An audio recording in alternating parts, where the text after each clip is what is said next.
Bueno, buenas tardes, muchas gracias, Flor. Eh, Siempre estos temas que damos tienen buena repercusión y más en esta época del año donde la mayoría de las bombas empiezan a ponerse en marcha. Eh, Vamos a ver algunos temas que son un poco recurrentes, pero siempre está bueno dar un camino para la solución, proteger el motor. Y siempre que uno quiere proteger un motor, tiene que ver cuáles son los caminos los caminos disponibles para llevarlo a cabo. Cuando nosotros tenemos problemas de suministro, que lamentablemente esto creo que a todos los que están aquí presentes los atañe, porque es un tema no solamente de potencia, sino que también es un tema de distribución. Normalmente hay temas de cables que han quedado subdimensionados. La potencia instalada demandada ha aumentado en todos los países. Creo que esto es una condición que se da normalmente. Y cuando uno tiene que utilizar un motor y tiene problemas de suministros, uno sabe que tiene una ventana para utilizar un motor con un cierto grado de permisividad para irse y moverse en las variables sin dañarlo. Entonces, los caminos lamentablemente nos llevan a tener que tomar algunas decisiones que pueden ser de dos maneras. Una que son desde la inversión, desde el proyecto, desde el análisis. No, yo tengo muchos casos de proyectos que hemos analizado antes de hacer las inversiones. Y después, los más complicados son los proyectos que ya están instalados, que ya no se tuvieron en cuenta algunas consideraciones. Y bueno, remontarlos se puede, hay siempre algunos atajos y ahora los vamos a ver, pero bueno, es un poquito más complicado y sufrimos un poquito también esas consecuencias sobre el estado del motor. Empezando por una mala decisión de una mala protección, no me voy a adelantar, después vamos a ver lo que es una mala protección. El camino y el destino único es el motor quemado. Después existen muchas protecciones de las que podríamos llamar estándar, también las vamos a ver, en donde con una protección estándar solamente lo que vamos a hacer es alargar un poquito la vida del motor quemado y en realidad vamos a tener un motor con una disminución de la vida útil que tampoco es algo buscado. Por último, una protección adecuada sería el camino correcto, pero acá pueden producirse algunas situaciones y es en donde empezamos a chocar con algunos productores que dicen yo prefiero tener un tablero estándar porque no estoy teniendo problemas de que me dice esto, me dice el otro. Y hoy sabemos, y todos creo que son conscientes y más en potencias grandes, que lamentablemente no hay cosa más cara que tener un problema en el medio de la producción. No solamente por lo que atañe a los equipos, sino lo que atañe a la pérdida de la producción y los tiempos y los costos ocultos que uno nunca tiene en cuenta en las inversiones, como sacar la bomba, mandarla a rebobinar, y que encima esa bomba regrese y no cumpla mis expectativas y tenga problemas. Entonces, cuando tenemos una protección adecuada, a veces nos encontramos con que con una protección adecuada y un problema de suministro es una combinación que hace que no podamos operar el motor. ¿Por qué? Porque si yo no tuve en cuenta algunas consideraciones previas que le permitan a la protección adecuada tomar esas consideraciones, me va a sacar la bomba de servicio continuamente y el objetivo buscado es que el motor opere y que la bomba saque agua. Entonces, estamos en una situación complicada donde también vamos a ver algunas cosas que podemos hacer. En los casos en donde esto sucede, que las instalaciones estuvieron muy justas, sin las recomendaciones tomadas, bueno, es bastante complicado y normalmente el operador aquí lo que hace es bypassear un poco o extender las protecciones y termina teniendo otra vez el mismo camino del medio que no es el camino buscado.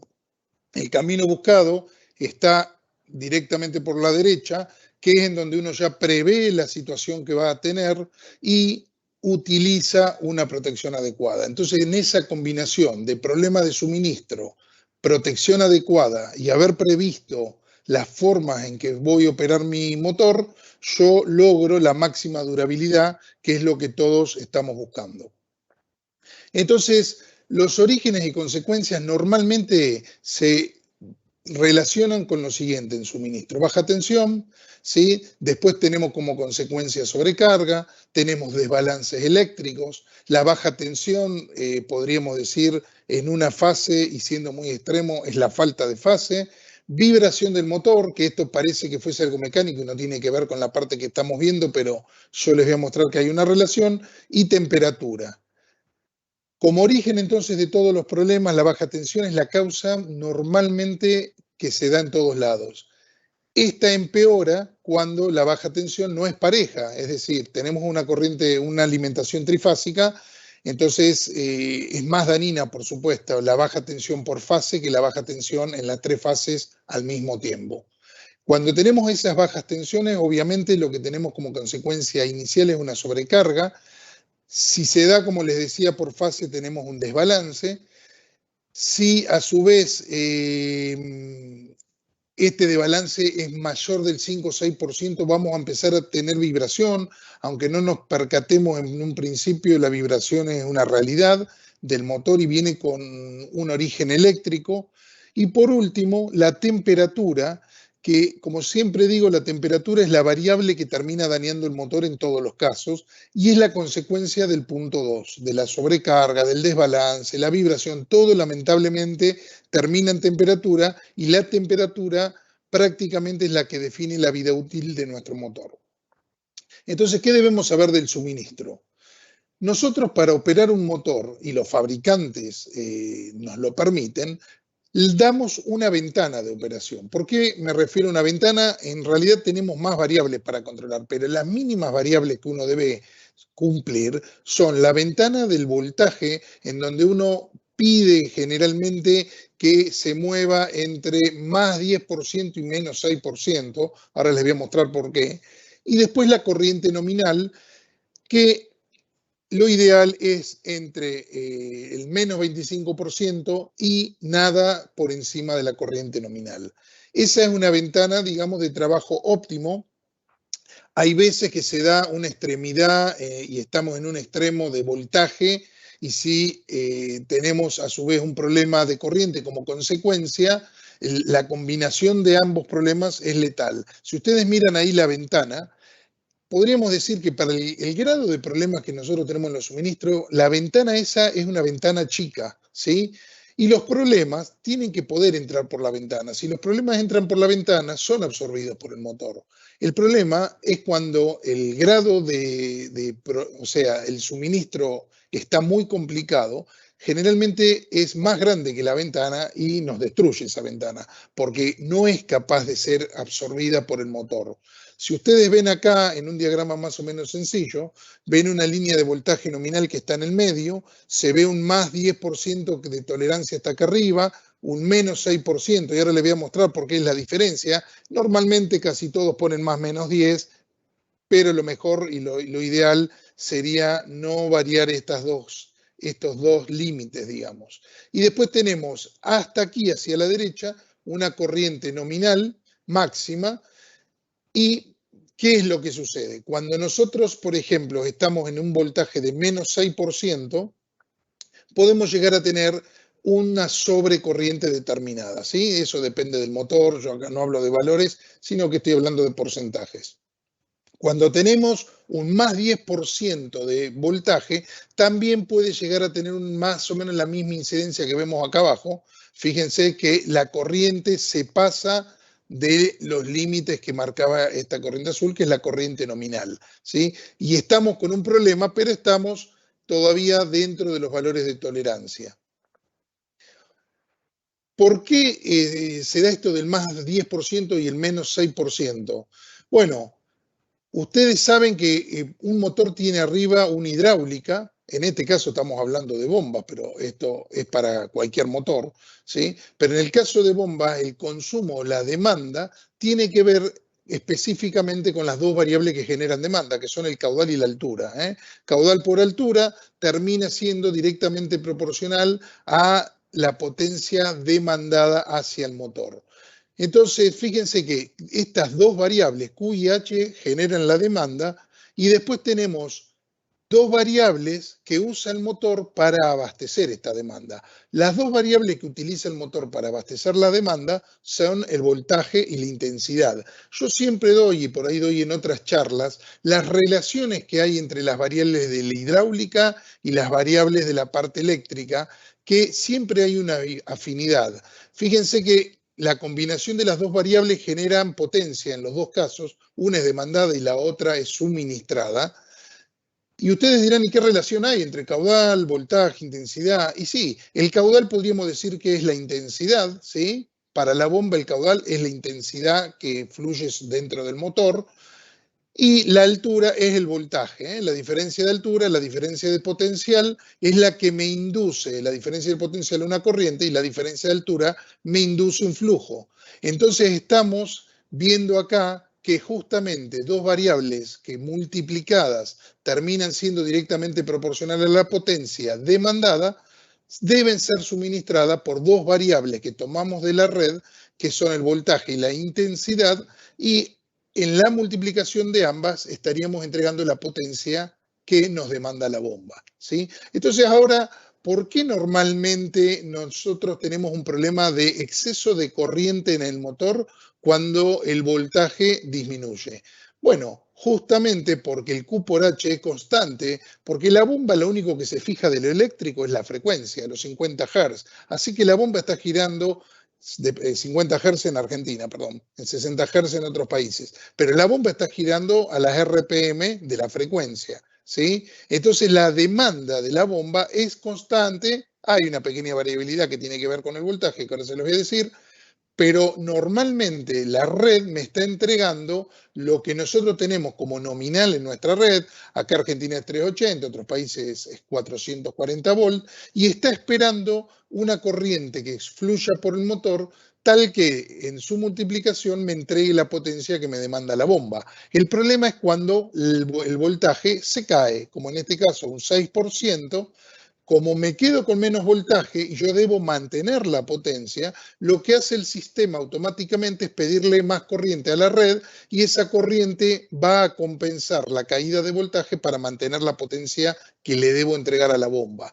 Entonces acá se ve manifiesto que cuando tengo menos 6% exige una corriente extra y es una corriente extra para la cual el motor no fue diseñado. Tiene esta tolerancia, pero no fue diseñado originalmente, y como cualquier flujo que pasa por una restricción para la cual que excede los valores de diseño, termina generando fricción y en este caso se manifiesta como temperatura y es lo que yo hace un ratito les había dicho como uno de los factores dañinos de los motores. Hay gente que me dice, bueno, pero si vos tenés esta teoría para el otro lado, ¿qué pasa? Si el voltaje aumenta, ¿por qué no baja la intensidad? Bueno, se da un fenómeno acá que no cumple con la ecuación matemática, sino que tiene que ver con la física y a veces la física no acompaña a la matemática.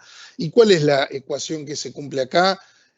Es la siguiente, cuando uno tiene más voltaje, lo que sucede dentro del motor que como el voltaje es una diferencia de potencial entre las puntas de la bobina, va a tratar de inducir una corriente mayor dentro de mi motor también. Lo hace con menos violencia que cuando le falta potencia, porque en este caso la potencia tiende a sobrarle, porque vuelve a darse el tema de B por I, que es potencia entregada por el motor, y empieza a sobrarle a la bomba. De tal manera que al sobrarle encima, logro generar unos pequeños RPM extras en el motor.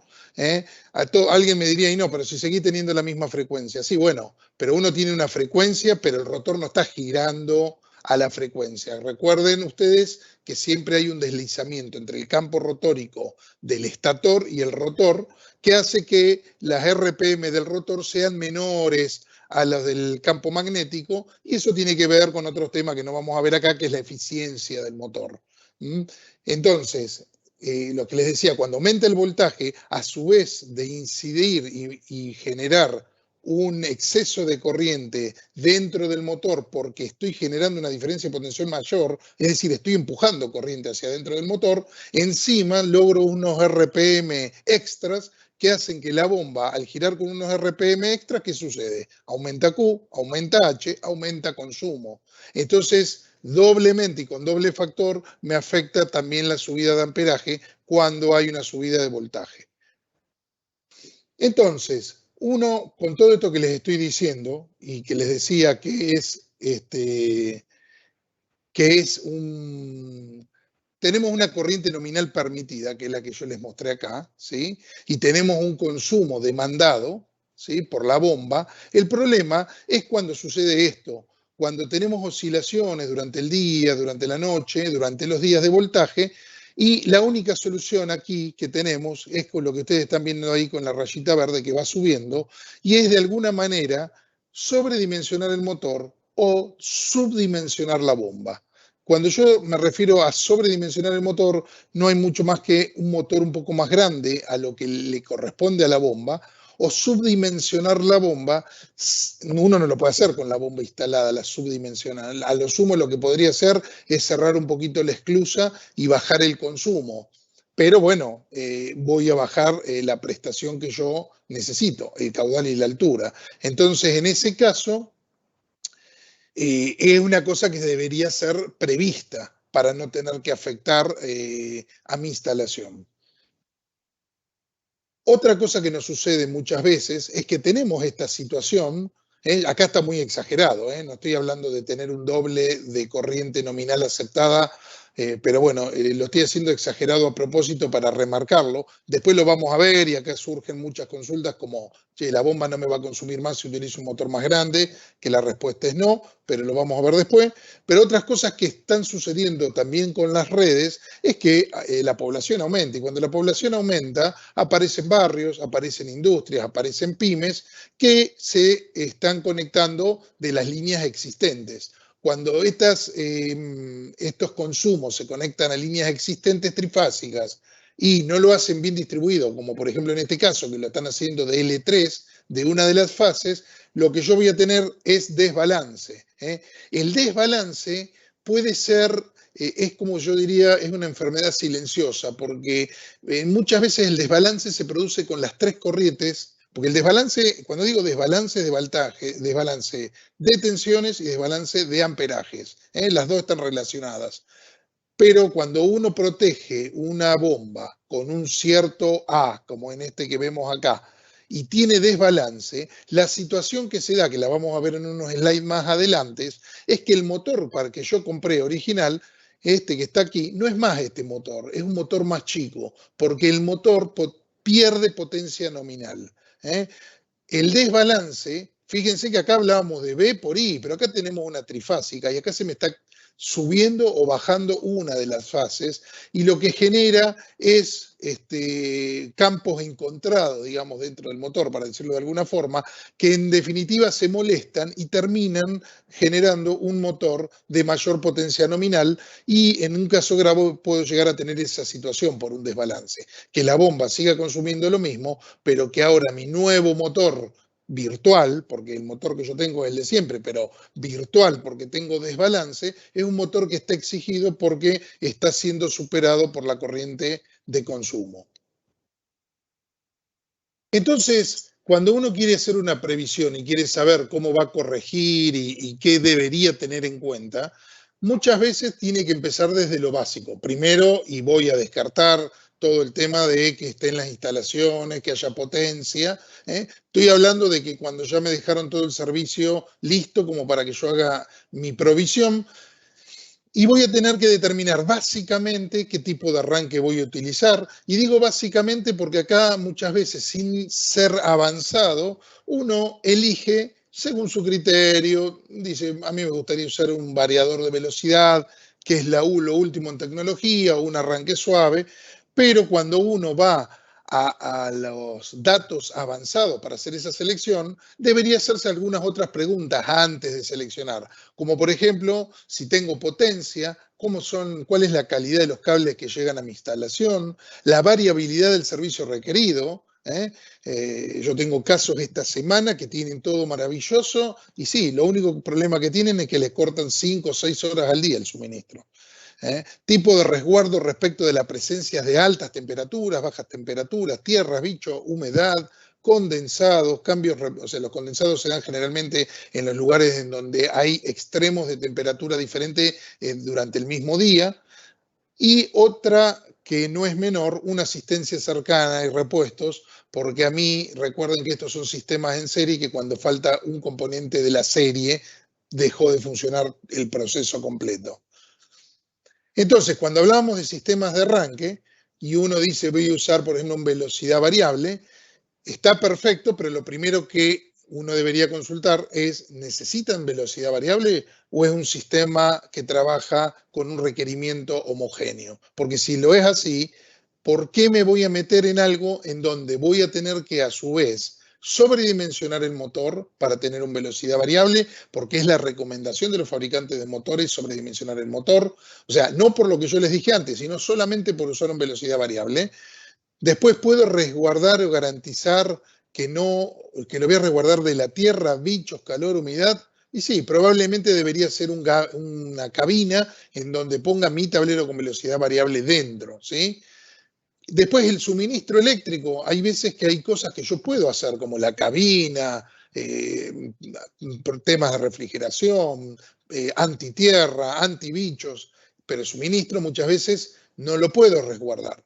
Y por último, si el proveedor del equipo que me están proveyendo tiene servicio de postventa, porque ustedes saben que estos equipos manejan potencia. Entonces, ¿qué quiere decir que maneja potencia? Es que es imprescindible en la cadena de marcha del motor. Sin el equipo me quedo sin servicio. Lo mismo sucede con el arranque suave, aunque más sencillo, porque el arranque suave participa solamente durante el arranque, 3-4 segundos máximos recomendados por los fabricantes, pero lo mismo, tengo que resguardarme de la tierra, bicho, calor, humedad, suministro, y también contar con servicio porque también es un equipo que maneja potencia.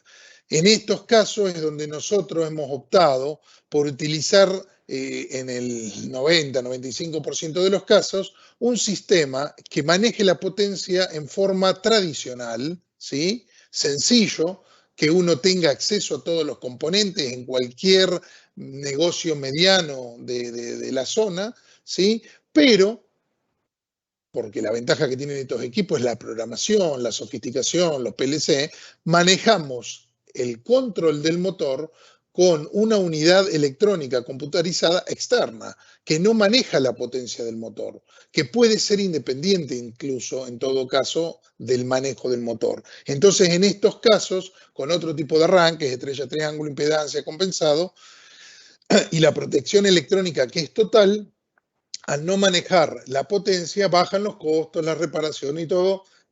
Y bueno, es una de las soluciones más comunes que nosotros utilizamos en el mercado, ¿no? Muy bien.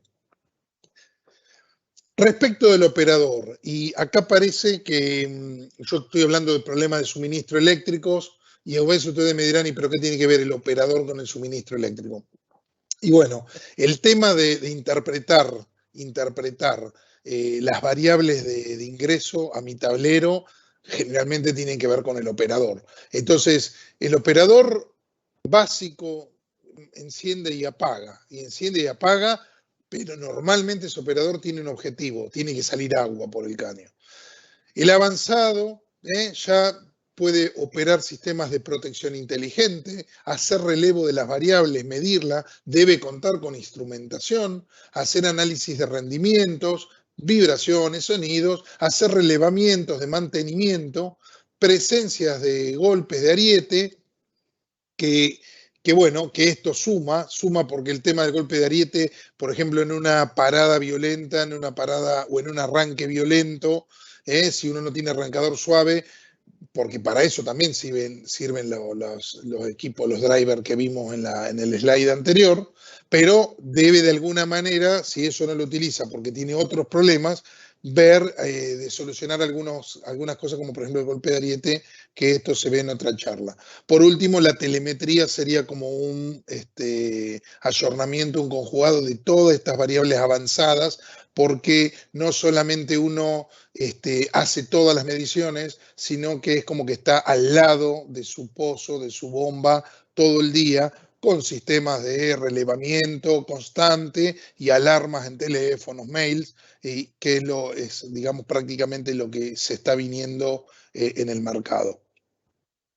Muy bien, cuando teníamos desbalance, para explicar un poquito más lo que afecta al desbalance, sí, normalmente surge como una consecuencia del voltaje. Y recuerden que un desbalance, que prácticamente nosotros lo estudiamos en el desbalance de flujo, que no es el mismo flujo de corriente en las tres líneas, puede tener origen en el origen de la provisión eléctrica o en el destino. Esto es lo mismo que tres caños de agua. Si yo pongo tres esclusas, una en cada caño de agua en la entrada y a 100 metros pongo tres esclusas a la salida, ¿sí? Yo puedo generar variaciones en los flujos de los caños cerrando o abriendo al principio o cerrando o abriendo al final. Así que en la parte eléctrica, y por eso yo siempre lo llevo al hidráulico porque es más visual, es lo mismo. ¿Sí? Entonces, ¿qué sucede si no balanceamos la corriente? ¿Dónde la chequeamos y cómo lo solucionamos? Un poquito lo que les dije hoy, cuando las redes son nuevas y las cosas se hacen a conciencia,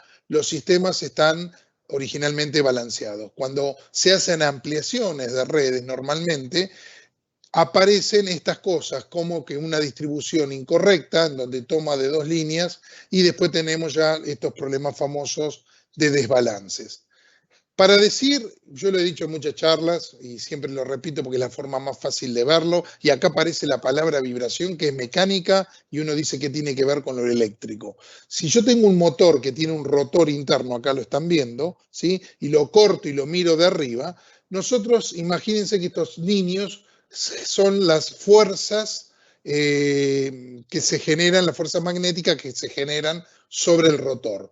Si yo tengo tres niños que tiran para el mismo lado, pero uno es de 3 años y los otros dos son de 5, la resultante de los tres vectores va a dar que el niño más chico de menos fuerza va a estar exigida esa fase, acá lo ven, pero encima vamos a tener un momento sobre el rotor, una resultante de un vector que va a tirar hacia los dos chicos que tienen más fuerza.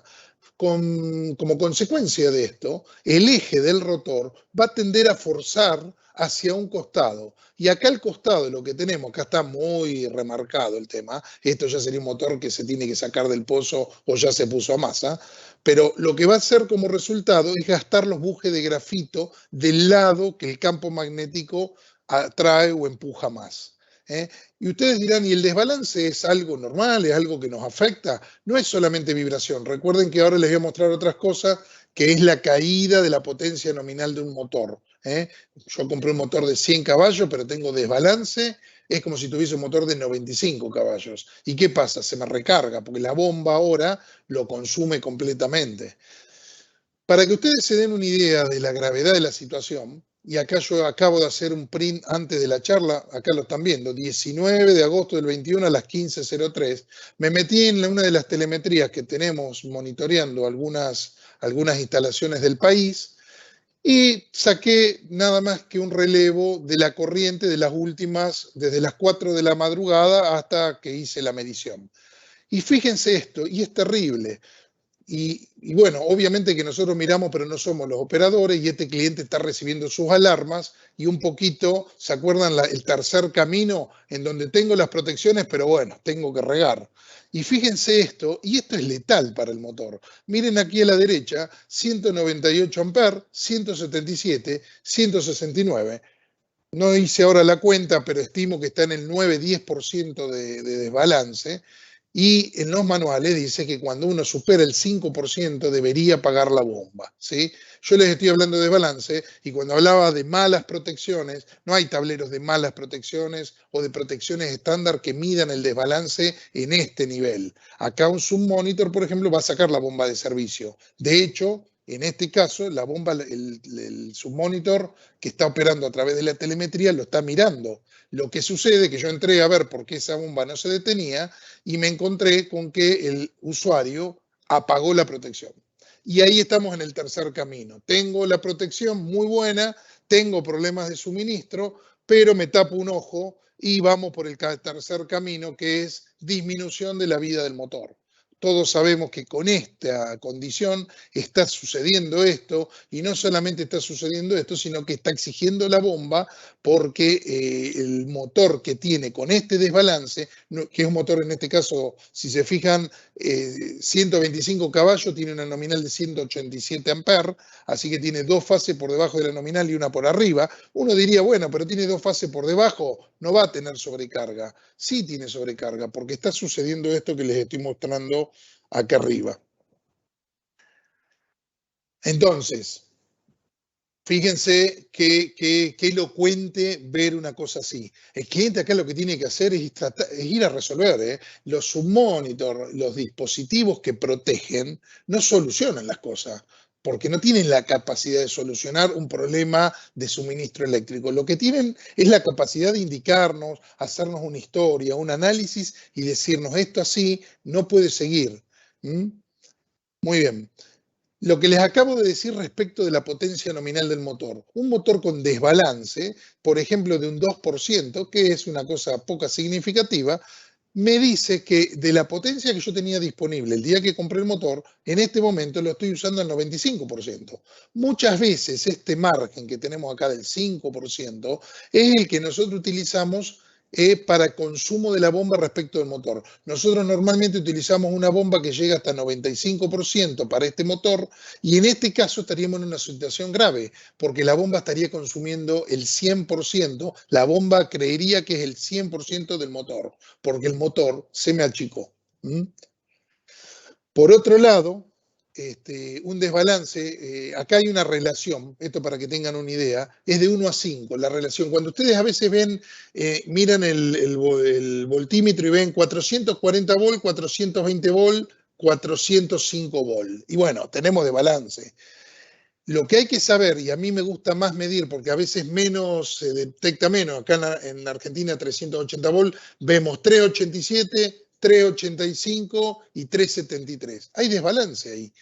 Y hay veces que ustedes dicen, bueno, no es tanto, pero el problema es que a mí me gusta el desbalance medirlo en la corriente, porque multiplica por 5 el porcentaje que tengo de voltaje, me pasa a corriente. ¿Sí? Entonces es más fácil medirlo en la corriente. Y cuando uno tiene desbalance, como el motor se me achicó, las bobinas empiezan a calentar. Y fíjense esto, qué grave problema. Un motor está trabajando aproximadamente al 44, 45 grados, es su temperatura de equilibrio. ¿Sí? Cuando yo tengo un desbalance entre el 4 y el 5%, esto ya es letal, yo puedo llegar a subirle un 50% el calor acumulado a sus bobinas. Si tengo 44, 45 grados, puedo llegar a tener el motor cerca de los 65, 66 grados. Y estamos en el punto en donde algunos bobinadores dicen de chicle, en donde se empieza a pegotear el PVC de una bobina. ¿Sí? Y cuando el PVC de una bobina se empieza a pegotear, es porque se está fundiendo. Y si se está fundiendo, está separándose la malla que aísla la vaina de cobre que va por adentro, y cuando ésta se separa, empieza a haber fugas de un cable a otro, de arquitos eléctricos, hasta que en un momento, más que un arquito, es un arco gigante eléctrico que me pone el motor en corto o amasa. Si el arco es entre bobina, va a estar en corto, y si el arco es entre bobina y tierra, me va a poner el motor a masa. Son las dos formas de darle fin a un motor rápidamente. Muy bien.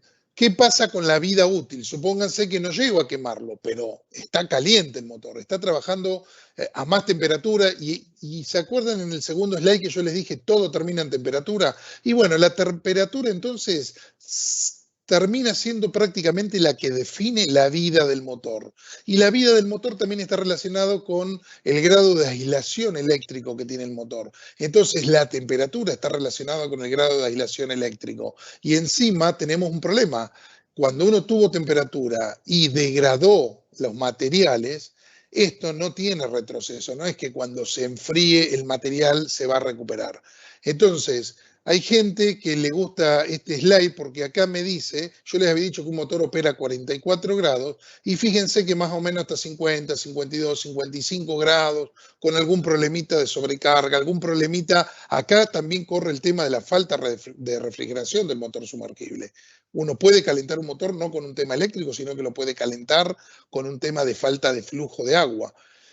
Y en este caso empieza a subir rápidamente la temperatura del motor. Les voy a dar un caso de esto que nos sucedió acá en la Argentina, en el lago Nahuel Huapi, en Bariloche, con agua a 3 grados centígrados. Se pusieron 3 motores de 60 caballos y duraron 20 horas, porque no se les puso la camisa de refrigeración. El cliente, el usuario, argumentó que no se las puso porque el agua estaba a 3 grados. Miren, nadie sabe la usina, yo lo he vivido porque he estado en Expo en donde hemos puesto motores adentro de contenedores y miren, no hay cosa que yo vea más rápida que la facilidad con la que uno puede llegar a hacer hervir el agua dentro de un sistema cerrado en donde no hay refrigeración. Rápidamente un motor que no está en su camisa refrigerándose, el calor que larga al no moverse con el agua va quedando en las cercanías del motor y toda esa zona que rodea el motor va aumentando rápidamente la temperatura y fíjense, cuando un motor está mal refrigerado, fíjense que si por ejemplo puede estar trabajando a 60 grados en forma constante, y acá me dice que un motor que opera a 60 grados es un motor que va a vivir la mitad para lo cual fue diseñado. Nosotros muchas veces nos damos cuenta cuando nos mandan estos motores a revisar o a reparar, porque una de las características que uno nota en un motor que, como yo digo, se cocinó a fuego lento, es decir, no lo quemé por un exceso de temperatura, pero lo fui cocinando a fuego lento, le fui sacando vida de útil, fui degradando los materiales, le fui bajando la aislación y un día le di marcha y con todo debilitado hizo el arco eléctrico y se quemó. Nosotros cuando vemos estos motores, después de que incluso adentro vemos que está todo bastante ennegrecido, en la combinación del aceite caliente con el plástico, hace una mezcla que queda muy orgánicamente quemada, negra, con olor, pero por fuera la chapa uno la ve y parece un motor galvanizado más que de acero inoxidable. Queda opaca, no tiene brillo el motor. Y ya nos damos cuenta, a veces, bueno, cuando ya viene con tornasolado y cosas azules, es porque eso ya llegó a los 80, 90 grados. Acá también hay una diferencia entre los distintos motores que tenemos, porque el motor encapsulado tolera muchísima más temperatura que el motor rebobinable, justamente porque no tiene PVC en su interior. Bueno, voy a pasar rápido esta parte. Yo les decía que cuando vieron hace un ratito, les mostraba el usuario ese que tiene un desbalance del 10%. Uno, como si tiene un equipo que les da los amperajes, es muy fácil determinar el desbalance. De hecho, en su monitor me dice en porcentaje cuánto es el desbalance. Pero si no, yo al menos con una pinza amperométrica, midiendo el amperaje por los 3 cables, puedo sacar rápidamente cuál es el valor en cada uno. Pero antes de determinar el nivel de porcentaje, yo lo que tengo que ver si a la electricidad le estamos cerrando la canilla en la entrada o a la electricidad, al flujo de corriente, le estamos cerrando la canilla en el destino. Yo tengo que saber quién me genera el desbalance para tratar de corregirlo, porque ver el desbalance sin corregirlo no tiene sentido. Entonces, el método que se utiliza, y esto ya muchos distribuidores de Franklin lo conocen y lo utilizan, es hacer una medición, por ejemplo en T1, T2 y T3, como recién veíamos con la pinza, y de esa manera ustedes van a decir, bueno, L1 es la fase diferente. La fase diferente de corriente en amperes quiere decir que está para arriba o está para abajo. Es desbalance. Siempre que uno ve desbalance, es una desbalanceada de las otras dos. Entonces, el método que hay para determinar de qué lado está el problema es sacar los cables, ¿sí? Ahí me ven la imagen, saco los cables que están conectados a los conectores del tablero y avanzo todo uno, acá se los voy a mostrar en el gráfico, avanzo una posición, todos uno para la derecha. Fíjense que el T1 que estaba a la izquierda pasa al medio, el T2 del medio pasa a lo último acá, y el T3 que quedaría afuera, doy la vuelta y lo pongo primero. De esa manera no le cambio el sentido de giro al motor. Vuelvo a encender, vuelvo a medir y, por ejemplo, me vuelvo a encontrar que la fase 1 es la distinta de las otras dos. Vuelvo a hacer el mismo procedimiento, puedo hacerlo 3 veces, porque en la cuarta vuelvo a la primera posición y vuelvo a notar que la fase 1 es la distinta. Sí, cuando hago estos cambios, muchas veces las corrientes cambian. ¿Sí? ¿Por qué? Porque les voy a decir una cosa, los desbalances Yo quiero saber quién me lo está produciendo, pero les voy a decir que el desbalance existe en todo el sistema. Existe en el transformador, existe en el cable que va hacia el tablero, existe adentro del tablero entre los componentes, existe entre el cable que va del tablero al motor y existe adentro del motor. Entonces, muchas veces cuando uno avanza los cables, le cambian las mediciones. ¿Por qué? Porque opone desbalances, el desbalance que tenía en una fase el motor con el desbalance que me venía del transformador, y al oponerlos, de alguna manera muchas veces el problema de desbalance baja. Ahora vamos a ver cómo se hace la medición, pero a lo mejor yo tenía 9% de desbalance, hago este cambio y ahora tengo 6. Es una mejor condición. Cuando yo avanzo los cables y veo que en la misma bornera tengo la fase distinta, acá la ven roja, ¿sí? Esto quiere decir que el problema es desde donde estoy midiendo hacia arriba. ¿Qué hay hacia arriba de la parte de abajo de un tablero? El tablero, el cable que llega al tablero, y 95% de las veces el problema es del transformador. ¿Qué pasa si cuando yo avanzaba los cables veo que el problema avanza? Yo avanzo el cable y el problema avanza. Bueno, rápida determinación, ya sé que el problema ahora viene del lado del motor. Del lado del motor hay 3 cosas también: el cable que baja al motor, el motor y el empalme. Muchas veces el empalme no fue bien hecho y tenemos alguna fuga en el empalme y eso me está generando ese famoso desbalance. Bueno, esto lo voy a pasar rápido porque ya lo di otra charla y mezcla un poquito todo esto eléctrico con el tema de la hidráulica, los consumos, los problemas mecánicos. Pero les voy a mostrar acá, esta la voy a pasar. Sí, lo que les quiero mostrar es en el próximo slide, acá. El tema que les dije recién de avanzar los cables, ¿sí?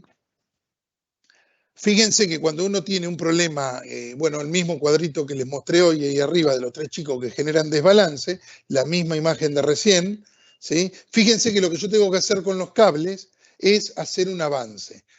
Siempre el desbalance, si tienen un equipo electrónico, se los va a medir, pero si ustedes quieren saber con qué nivel de desbalance están, agarran la pinza amperométrica, anotan I1, I2 y 3, o sea, los 3 amperajes, lo dividen por 3, sacan el promedio y después se fijan cuál es la fase más alejada respecto del promedio y lo dividen por el promedio. O sea, hacen la diferencia. ¿Sí? ¿Se acuerdan hace un rato que yo les mostré una instalación que había 196 amperes, 177 y 178? Si yo hago el promedio me va a dar 182. La más alejada es esa 197. Entonces me va a quedar 197, que es la más alejada, menos 182, que es el promedio, dividido 182 por 100, y ahí creo que les va a dar 8 o 9%. Acá tenemos un ejemplo. Otra instalación, 144, fíjense, ¿cuál es la diferencia de acá? I3 es la rara. Está rara este amperaje respecto de estos dos. Yo hago el promedio, me da 148, la más alejada del promedio es 157. Entonces hago 157 menos 148, que sería el valor absoluto entre el promedio y la más alejada, la divido por el promedio por 100 y me da 5,6%. Es una situación límite, estamos al límite. Entonces, acá lo dice, menor de 5% sería el ideal. Entonces, ¿qué tiene que hacer esta persona? Estamos más o menos bien, me voy. La dejo así a la bomba. Es la bomba que acabo de comprar, nueva, 0 kilómetros, me fui al campo, la instalé y se me dio por medir el desbalance. La bomba quedó andando, el amperaje está por debajo de la nominal, todo maravilloso. Pero me voy con eso en la cabeza. La dejé andando en 5,6. ¿Por qué voy a hacer eso? Si yo tengo 3 posiciones para poner los cables manteniendo el sentido de giro del motor. Eso que les había dicho hoy, acá están viendo cómo se mueven los cablecitos, avanzo 2 para la derecha y el tercero lo pongo adelante. Quizás ahí vuelva a medir y la situación cambie. Ahí les estoy mostrando un cambio de situación. Fíjense, sin ir a ver si el problema está en el tablero o si el problema está en el transformador o si el problema está en el motor. Solamente cambié los cables y mi nueva situación ahora para la bomba nueva es 2,7%. Esto es mejor. Es una locura no probar en una instalación cuál es la mejor condición de desbalance para no dejarla exigida. Es algo muy sencillo, muy rápido y ya está. Hace un rato les había dicho que finalmente la temperatura tenía que ver con la vida útil de un motor y bueno, y aquí justamente es la medición de la aislación de un motor. La aislación de un motor, no le voy a dar ahora los valores, se hace con un megómetro que dentro de los aparatitos es el aparatito más caro que hay en el mercado. Todo el mundo tiene un multímetro. Hay gente que me dice, mira, lo miré y está masa. Sí, porque el multímetro me sirve para ver si ya está masa, pero no me sirve para medir si el motor tiene aislación, qué grado de aislación, porque para eso necesito una unidad que genere una diferencia de potencial muy alto. Un megómetro genera hasta 1000 voltios entre dos puntas de los electrodos. Entonces yo necesito inducir un potencial muy alta para tener un registro, una medición mejor. Si yo tengo un motor viejo, lo hago con 500 voltios o 250 voltios, porque también en ese inducir 1000 voltios, si yo tengo una posible fuga de electrones adentro del motor, quizás la termine forzando y logrando ponerlo a masa yo mismo.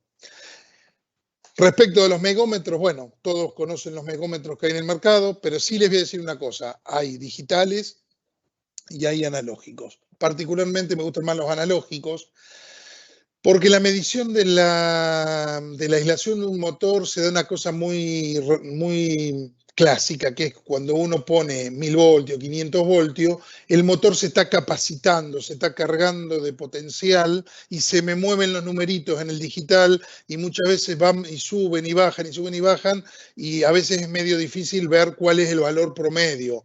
Con una aguja que hace así es mucho más sencillo encontrar el medio y más o menos determinar, pero simplemente por eso hay gente que está muy canchero, está muy habituado a estos megómetros y utiliza ese tipo de megómetros. No es lo mismo megar una bomba dentro del pozo, en donde yo necesito buscar la masa de la bomba. Muchas veces sirve el caño de salida si el caño es metálico, pero si el caño no es metálico, me encuentro en la situación del slide anterior, que está acá, fíjense que tiene una salida de un caño de PVC, tiene caño de todo PVC y tuvo que buscar la aislación tirando un cable adentro del agua para encontrar la tierra. En el caso que tengan salida metálica o el pozo mismo, la camisa del pozo, el ADM, es metálico, ustedes pueden determinar o hacer la medición contra estas partes, la tierra, ¿no? Y después yo siempre recomiendo hacer la aislación, la medición de aislación cable por cable. Lo clásico que hacen todos los electricistas es unen los 3 cables y dicen está masa, es verdad, pero para nuestro análisis, y nosotros por ejemplo ahora analizamos un motor, no es lo mismo un motor con una bobina masa que con las 3. ¿Por qué no es lo mismo? Porque me puede estar infiriendo cuál fue el origen del problema, es mucho más fácil de determinar si yo sé eso, ¿sí? Acá habían sacado una bomba, bueno, ya tienen, esto es mucho más sencillo porque tienen la tierra fuera del pozo. Estas son las medidas, que no me voy a detener en esto ahora. Entonces, el título de la charla es: ¿cómo enfrento los problemas de voltaje? ¿Sí? Bueno, a mí me pasan muchas cosas con un motor. Un motor puede tener una corriente permitida, ¿sí? Que esta es la situación normal, tiene una carga de la bomba, que esta es la situación normal, y cuando la prendemos, el motor se calienta, como les había dicho hoy, está cerca de los 44 grados. En un momento sucede la baja tensión, y por la fórmula esa de B por I y todo que se tiene que compensar, ¿qué pasa? El que sube es la intensidad de la bomba, fíjense acá en verde, y me supera a la capacidad del motor. En este caso, cuando esto sucede, que se es superada, aumenta rápidamente la temperatura, que es la que en definitiva me va a terminar quemando el motor. Es la temperatura el problema de todo, ¿no? Entonces, en este caso yo tengo un motor exigido y es cuestión de cómo estaba el motor originalmente, cuánto me va a durar. Por otro lado, cuando tenemos un tema de desbalance, fíjense que en este caso es al revés. Siempre hasta la línea punteada la situación es la normal. Tengo la bomba que consume menos de lo que da el motor, está todo maravilloso y la temperatura está equilibrada otra vez en 44 grados. Pero en este momento, un barrio prendió las luces, la iluminaria de todo el barrio, me desbalanceó las fases y me desbalanceó lo que estuvimos viendo hasta recién el motor, con lo cual, en este caso, en vez de subir la corriente de la bomba, baja. ¿Se acuerdan que yo les dije que el motor cae la potencia nominal? Entonces, otra vez el motor está exigido, ahora no porque la bomba le consume más, sino porque el motor en realidad tiene menos disponibilidad de potencia. Y otra vez tenemos un motor exigido y otra vez aumenta la temperatura y es cuestión de tiempo, según cómo estaba el motor antes del evento, cuánto me va a durar. Bueno, y el peor de los casos, y esto es lo más normal, eso es lo grave, que se den las dos cosas combinadas. Hay una bajada de tensión, pero de una fase. Entonces voy a tener desbalance y baja tensión. Cuando eso sucede, me sube la corriente verde, me baja la disponibilidad del motor y ahora la separación que hay. Antes fíjense que las sobrecarga o motor exigido eran de un porcentaje relativamente, depende del grado del evento, pero relativamente mediano. Sin embargo, en un problema de estos combinados de baja tensión por fase, vamos a tener dos problemas, el de sobrecarga y el de la bajada de la potencia capaz de entregar el motor. Entonces, otra vez, y volviendo a la anterior, lo único que a mí me soluciona esto para trabajar con un motor aliviado es con un motor con potencia disponible y eso es un motor sobredimensionado o es una bomba subdimensionada. En ese caso, vamos a lograr absorber. ¿Hay desbalance? Y sí. Vamos a operar la bomba con desbalance, vamos a operar con la bomba con baja tensión, sí, vamos a operar la bomba con temperatura en el pozo, sí, es toda una condición negativa, ¿sí? Pero lo que estoy haciendo con un motor más grande, ¿se acuerdan que yo les había dicho que cuando el problema no entraba por la ventana, venía el problema y me arrancaba la ventana, me quemaba el motor? Bueno, si yo tengo la disponibilidad de hacer una ventana más grande, el problema va a poder entrar por la ventana y va a poder ser absorbido. Bueno, gráficamente lo que les acabo de decir, si yo tengo un motor de 50 caballos con la verde que es el consumo y la roja que es la disponible del motor, si tenemos un problema eléctrico, fíjense que la verde me supera y este motor se empieza a poner, se cocina a fuego lento o se quema rápidamente. La única solución aquí es la subida del motor, como estamos viendo acá. Por ejemplo, una bomba de 50 caballos, en vez de con motor de 50, una bomba de 50 con motor de 60. Y antes que se me lo pregunten al fin de la charla, en este momento ustedes están diciendo, pero yo si pongo un motor más grande, no tengo, yo tenía un tablero de 50, tenía la línea para 50. No, no se hagan problema, porque una bomba con un motor sobredimensionado va a consumir lo que marque la bomba, no lo que tengo de motor. Recién para que un motor tenga una incidencia y haga que la bomba consuma más, yo tendría que tener un motor de casi el doble de la disponibilidad del consumo de la bomba. Por ejemplo, un motor de 50, una bomba de 50 caballos con un motor de 100 caballos. Ahí el motor va a elevar el consumo respecto de lo que la bomba consumiría normalmente. Pero en este caso, no van a tener ningún problema. Si hay algo negativo a todo esto que para mí es bueno y es la solución para, ni les digo, tengo un caso que estoy hablando, no sé si estará presente Mauro en Paraguay. Paraguay tiene 42 grados de temperatura en el pozo, fases que se caen hasta 320 voltios. Hice una publicación en LinkedIn respecto de eso. Temperatura, desbalance, temperaturas extremas, sequedad total y cortes reiterados de energía. Es un combo letal. Ellos necesitaban por la hidráulica para regar con pivot un equipo, una bomba de 150 caballos. Hicimos los cálculos por la temperatura del pozo, por los desbalances y por las bajadas de tensión, y fueron bombas de 150 caballos con motores de 200 caballos. Hoy pude poner, o ayer pude poner esa foto hermosa de una bomba regando ya hace rato, mientras que todas las bombas de la zona se queman, o sus protectores no las dejan operar, que es el mismo resultado, o quemo el motor o no puedo regar o no puedo extraer agua porque tengo una condición adversa. Cuando uno tiene problemas y tiene una situación exigida y yo ya compré todo y no sobredimensioné el motor y todo, al menos lo que uno debería hacer es detectar estas cosas que con un tablero estándar o malo o estándar, como habíamos dicho al principio, no van a detectar una bajada de tensión, pero es muy raro que responda. Pero lo que yo tengo que hacer, si voy a tener siempre porque no compré el motor más grande, una situación exigida, lo que yo voy a tener que hacer es de alguna manera restringir el tiempo en que esto sucede. Depende del grado de exceso de corriente que yo tenga sobre la disponibilidad del motor, es cuánto el motor me va a durar, porque va a aumentar más la temperatura y me va a durar menos. Entonces, si yo rápidamente restringo esto, por ejemplo, con una protección que corte en 3 segundos, como el submonitor, voy a tener muchos eventos, pero voy a tener poca fatiga.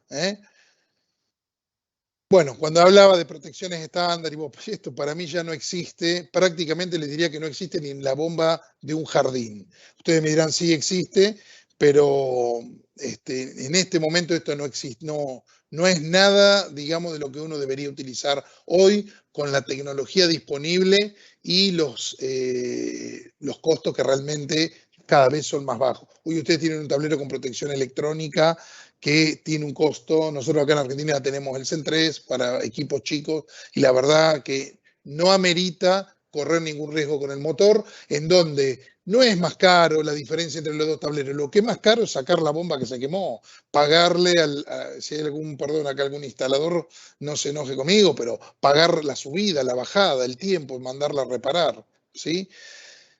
Esto lo voy a pasar porque me quedan unos minutos y prefiero darles unos minutos para hacer consultas, pero ustedes saben que las protecciones estándar tienen curva de respuesta. Si ustedes miran acá el tiempo versus el exceso de amperaje respecto de la nominal, que es 1, puedo tener 50% más de corriente, 20, acá tenemos más del doble, 120%, acá 6 veces la corriente, que esto ya es rotor trabado o bloqueado. Ustedes ven que acá hay una curva de motor quemado y por eso en todos lados nosotros tratamos de utilizar protecciones NEMA clase 10 porque es una protección que para por debajo de motor quemado. Lo que nadie dice es que, por ejemplo, vamos a algo normal, una pérdida de fase, este amarillo, 70% más de corriente en las dos fases que quedan conectadas. Y el protector va a saltar como al minuto y medio, 90 segundos, y el motor se quemaba en los 200 segundos. Ustedes podrían decirme, bueno, la verdad que este protector funciona. Sí, el problema es que lo hace una vez, 2 veces, 3 veces y el motor ya no aguanta más, porque el problema, lo que les decía hoy, uno debe cortar los excesos rápido. 90 segundos con un motor con este exceso del 70% de corriente en dos fases significa que es un motor que va a durar poco tiempo. Entonces, ¿cuál es la solución? Y no tratar de responder bajo curvas como esta, sino responder en forma electrónica. Uno dice, mira, se está pasando, lo voy a parar y lo saco del servicio para no tener fatigas. ¿Voy a tener mucho más cantidad de arranques y paradas? Sí, es correcto, pero no voy a tener un motor quemado. Y eso que les estoy diciendo tiene que ver con esto que está acá arriba. Las fatigas se acumulan y cuando uno tiene una protección estándar y tiene una protección electrónica, la diferencia después de 60 detenciones es esta fatiga contra esta fatiga. Y si sigo teniendo problemas de suministro eléctrico y voy a tener más detenciones, acá ya voy a tener el motor cerca del límite, mientras que acá todavía el motor tiene mucha más tolerancia. A veces nosotros hemos tenido problemas con mecánica, de tanto arrancar y parar. Nunca me voy a olvidar acá en Aguas de Santiago y en algunos municipios en donde tienen muchos problemas eléctricos, hicieron todo muy justo, el submonitor les protege, el motor se lo salva, pero la fatiga mecánica de tantos arranques y paradas termina siendo a la larga dañino. Por eso siempre digo que cuando uno hace los proyectos y piensa todo desde el origen, es distinto. Bueno, y acá voy a ir dejando. Ustedes vieron hace un rato un gráfico, ¿sí? Azul, en donde yo les dije, me metí a ver cómo estaba la situación de un motor, en donde yo con este equipito puedo ver todo, y es una protección electrónica que nosotros más utilizamos aquí. Es una protección hecha por Franklin para el motor sumergible Franklin, y la verdad que es un equipito que es una maravilla, muy compacta, que como les dije, en forma paralela, sin manejarme la potencia del motor, está haciendo todos los análisis. Con la novedad ahora de que trae megómetro incorporado, aquí Modbus para conectarse a la telemetría que ustedes vieron, y después, bueno, todas las cosas estándar, como por ejemplo acá el control de la bobina de arranque y parada, la alimentación y los autotransformadores de corriente para medir las corrientes justamente. Todo por Bluetooth o como les había dicho hace un rato, por telemetría. Ustedes ven algo así, ven 3 voltajes, 3 amperajes, que es lo básico, y después a través del menú o a través de la telemetría pueden acceder a hasta 140 parámetros. ¿Sí? Es muy profundo el análisis que hace, normalmente no lo van a ver, ahí ustedes ven cómo se mueve porque está midiendo y llega un momento en donde va a detectar, ahora van a ver un desbalance de corriente, que aquí está, ya está, desbalance de corriente, y me lo detuvo en 3 segundos, no hay fatigas y yo puedo seguir operando tranquilamente. Otra cosa que ayuda a, ¿cómo se llama?, a mantener las bombas operando a pesar de los problemas de suministro, es tener dentro del tablero un supresor de picos de tensión que al menos, en este caso, por ejemplo, hasta 600 volamperas admite y es capaz de restar y mandar a tierra si tenemos una buena tierra. Este equipito viene dentro del submonitor nuevo, ya vendemos las 2 unidades en forma conjunta.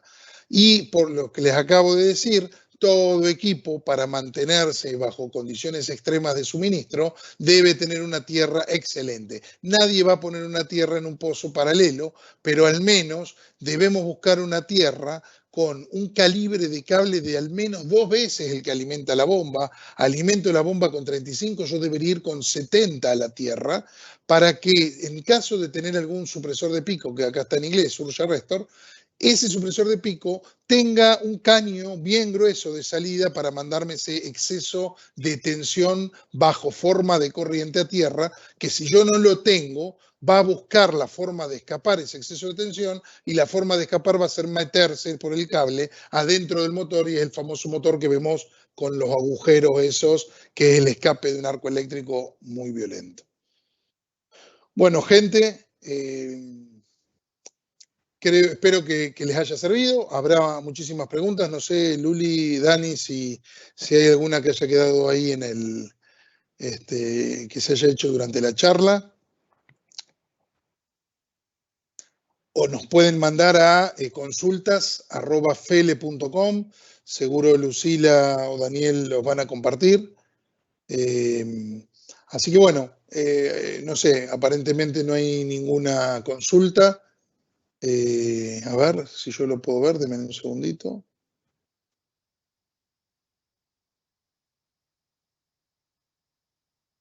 No estoy viendo, veo que ya las consultó, las contestó Daniel.